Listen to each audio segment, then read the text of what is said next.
The Dacia Hipster is a minimalist car, bucking the current trend of larger, more complex vehicles. Its estimated starting price is between €10,000 and €13,000. Extremely compact, at only 3 meters long, shorter than the original Mini, it's designed to comfortably seat 4 adults despite its size. It lacks a central screen. The dashboard uses the U-Clip system, allowing the user's smartphone to act as a navigation and multimedia hub. Manually operated sliding windows save weight and costs. Extensive use of Starkle, a scratch-resistant recycled plastic, is employed. An urban range of 150 to 180 kilometers is projected.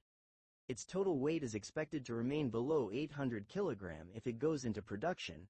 The Hipster would be positioned below the Dacia Spring in the lineup. It could be classified as a heavy quadricycle, L7e, similar to the Mobilize Duo, which would allow it to avoid certain European tariffs and maintain its low price. Rumors suggest it might be manufactured in the group's plants in Morocco or China.